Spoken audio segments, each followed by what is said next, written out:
Hey, what is up, YouTube? This is Redcard 200. We got Plat or Skip It. We got episode number 4. So, name of the game is called The Evil Within. Fair warning, there'll be some minor spoilers in the game. Even though the game is 3 years old, I know some of y'all might be upset about that.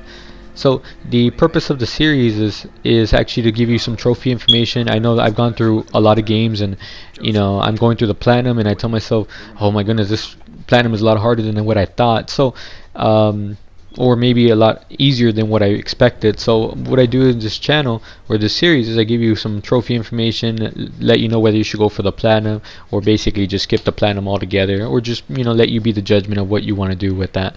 I'm a big time trophy hunter. For y'all that aren't aware, I have a lot of platinums. I've been playing a lot of games, been playing games since I was little. Video games I'm referring to.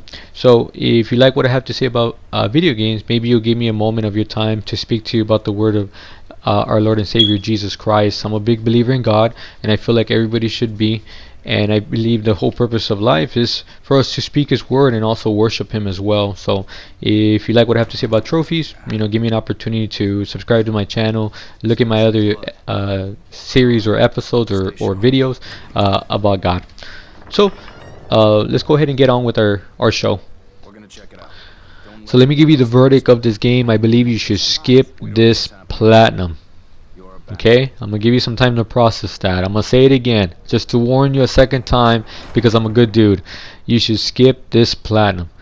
Okay, this game will make you rage. If you're one to break controllers, break windows, please avoid this game. My goodness, this is on the top of the list of the hardest games I've ever pretty much done. I've heard rumors about it.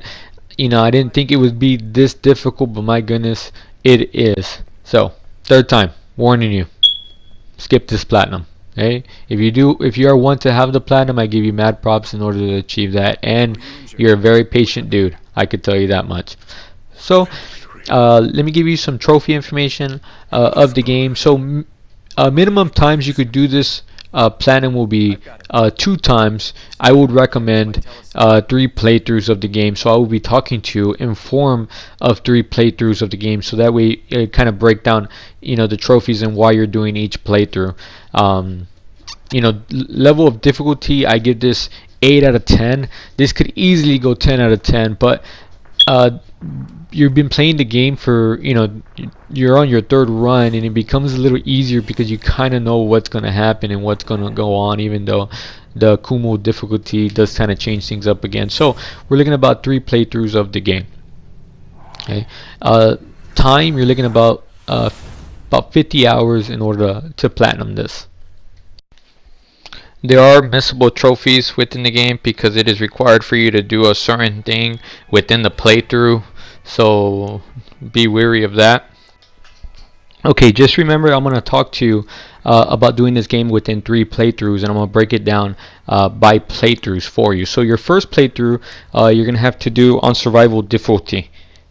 And survival difficulty is the 2nd hardest difficulty in the game. You might think, why not do it on the easiest one? Well, the easiest one will not unlock the hardest difficulty in the game, which is a Kumu. And you will need to unlock a Kumu, so that way you get pretty much your last trophy of the game, which would be on the hardest, to beat the game on the hardest difficulty. So on your first playthrough, survival difficulty, plus you can't upgrade your weapons.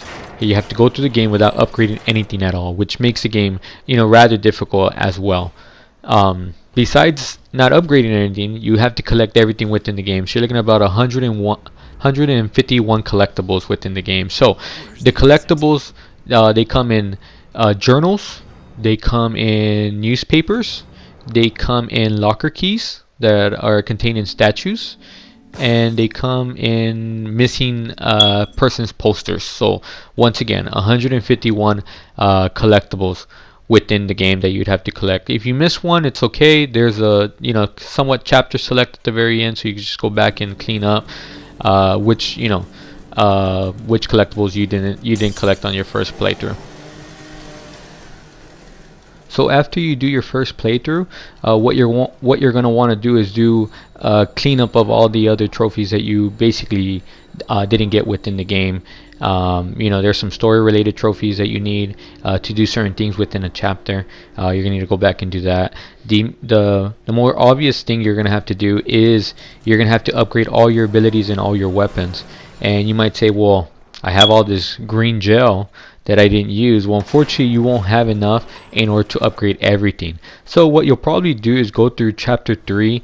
There's like I don't know if it's a purpose glitch that they have within the game. I'm pretty sure it is, where you kill crows and the crows give you a good amount of green gel. So you're gonna have to run that several times. I had to run it about 4 times before I got enough green gel to upgrade everything. So that'd be your cleanup process of the game after you do your first playthrough. So after you upgraded everything in your abilities and your weapons, it'd be great that it'd help you because your next playthrough, your second one, would have to be a speed run. So you have to complete the game within 5 hours. Very doable. It's not something to kind of, I don't really like speedrun trophies because I'm such in a hurry. I like to be more relaxed. But the game is very doable within, the 5 hours that they give you for the trophy. I finished the game within, it was about 4 hours. So I had a good hour to spare with that. But, going through the whole game once again, skipping all the dialogue, avoiding certain fights. I did love the fact that I got to use my weapons, and I just kept, just blowing things up, which is very nice. Okay, so that's your second, playthrough of the game. So your third playthrough will have to be on Akumu difficulty, and Akumu actually stands for Nightmare in Japanese, and Nightmare is definitely what you're going to be having if you decide to go through this difficulty within the game. So I've heard rumors of Akumu, but basically once you experience it, it's like you're crying yourself to sleep every night. My goodness, it is very, very difficult. It's definitely the deal breaker for a lot of people. In order to achieve their platinum. And you might say, well, what makes the difficulty so hard? Well, let me kind of break it down to you about some of the things that you'll have to do on Akumu difficulty. So, for one, if the zombies even breathe on you, bam, you're dead. No, I'm a little over exaggerating, but it is a one hit kill. So if the zombies do hit you one time, bam, you're dead, and you have to restart from your last checkpoint. Okay. So there are a lot more zombies in the game, and the zombies are a lot more aggressive within the game. And you might say, how aggressive? Will they come at you? As soon as they spot you, maybe a mile away, bam, they're attacking you and they're going at you, and they call their zombie buddy friends in order to come get you as well, which is great. So there's less ammo and pickups. Ammo that for sure was there is no longer there in some cases. I experienced that a lot, and that affects the whole game because you have to go through the game without trying to waste so much ammunition and bullets, which makes it a lot harder because I've gone through different checkpoints, basically restarting it because I wasted too much ammunition, or my aim was really bad, or I thought to myself, oh, I should really restart my checkpoint. The boss battles, the bosses seem smarter for some reason. They're a lot more difficult. Their patterns are not necessarily the same, and like I said, they're a lot more aggressive. Later, further out throughout the game, the zombies do shoot at you, do snipe you, and my goodness, their aim is accurate. If you're out in the open and there's a sniper, bam, he will definitely hit you. There's also more traps within the game. I've gone through several levels just being hit by a trap because I wasn't aware that it was there, because the Kumu difficulty kind of spawns more of them and in different places. There's some time bombs that are so obnoxious that they give you so little space in order to disactivate. My goodness, it is rather hard to go through a couple of them, and you basically need them for traps, and traps create more ammunition for you, which kind of tells you have to kind of go through it. but my goodness, they are rather hard in order to disactivate sometimes. There's a couple chapters within the game too. Chapter 6 is the deal breaker of a chapter for some people. You're in a burning building. Chapter 10 is a boss battle, which is rather hard. Chapter 11, there's a massive zombie horde of zombies at the very end, which you have very little ammunition, especially how you go through the game. But overall, the Akumu difficulty is not a very nice one. It is one to kind of, if you're lying on the ground, it will keep beating at you over and over again because it feels no mercy for you.